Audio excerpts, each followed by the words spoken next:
Hello friends, Tanya here for day 4 of the Spellbinders Crafty Advent Calendar release, Reveal and Project.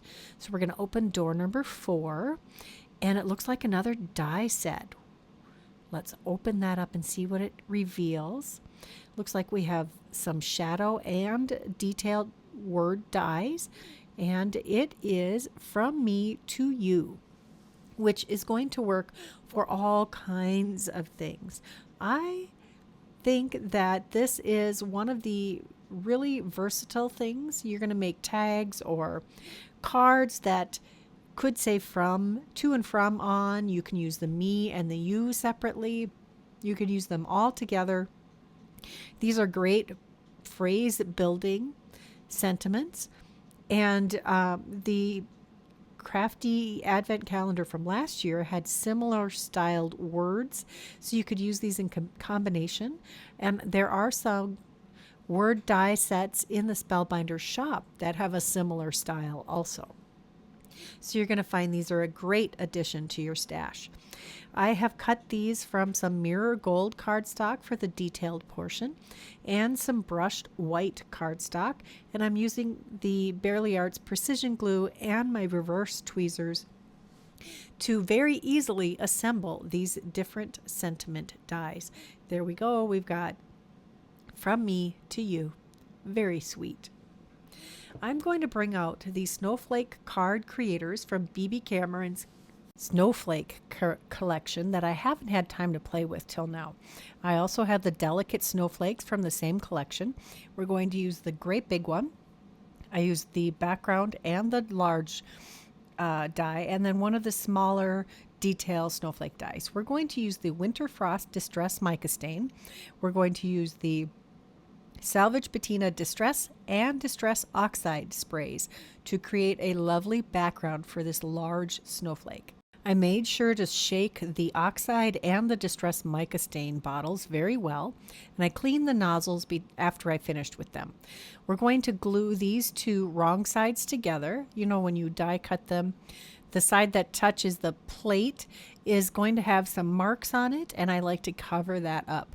When we have a this is going to be another tag or ornament, so I want that to have a nice clean surface on the back of it since people are going to see it. Now that I have those adhered together, I am going to add our very detailed, large, beautiful snowflake. I'm going to start with one branch and adhere that down because this is such a fine detail. I want to take my time to line everything up perfectly. So I start with one branch, adhere that down, pick up the next branch and add some glue to that, and then carefully use my reverse tweezers to have a good handle on it, and tack that one down carefully in place also. I'm just going to work my way around the entire snowflake, adding glue to each arm or leg. What have I been calling it? Limb? Branch? There's so many ways to refer to the different parts of the snowflakes. I did not bother to glue down the center, and you can see, maybe you can see, that I die cut this from some glitter cardstock, some white glitter cardstock. Now, I was trying to search for some glitter cardstock to add as a link in the description box for this video, but I am having a hard time finding links for it. I know you can get it at Simon Says Stamp. I know there are a few brands on scrapbook.com. There is a foam glitter sheet in the Spellbinders shop, so you would have some extra dimension there and probably a little more stability. And I know that our dies cut through that very easily. Now that I have adhered the center snowflake, I'm trying to figure out where I want to put all of our lovely words. I think I'm going to go above and below that smaller snowflake on here, and I'm going to just use some glue to adhere that down. I think I did put a little bit of extra or one more layer of cardstock behind that in the shadow shape, and I'm going to adhere those just using the glue. They do need a little extra time and some extra pressure to hold them down.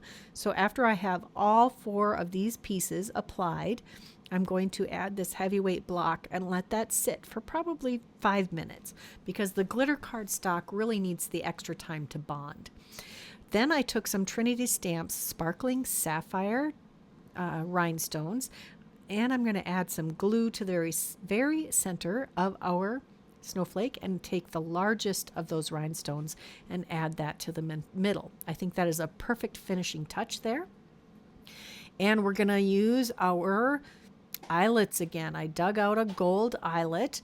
I can't believe these that I stopped using these. Eyelets are such amazing embellishments, and they're very functional. Did you know there's a guide on your crocodile so you can fix the depth so you do the same depth each time you use it? Well, mine was a little too short, so I had to move it out. And now I'm going to use the crocodile to crimp my large eyelet here. Just give it a good squeeze, and there we have a perfect eyelet. I have some white cord here. This is a little heavier than baker's twine. Going to slide that through our eyelet and knot the end after I trim off the excess. And almost done. I decided I needed an extra sentiment. We're going to pull out the Comfort and Joy Sentiments Glimmer plates and dies. You can see that I've got both plates glimmered on this piece of A2 size cardstock.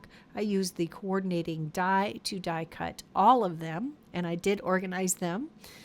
And now we're going to glue the Christmas greetings on the snowflake. And that completes my project for today.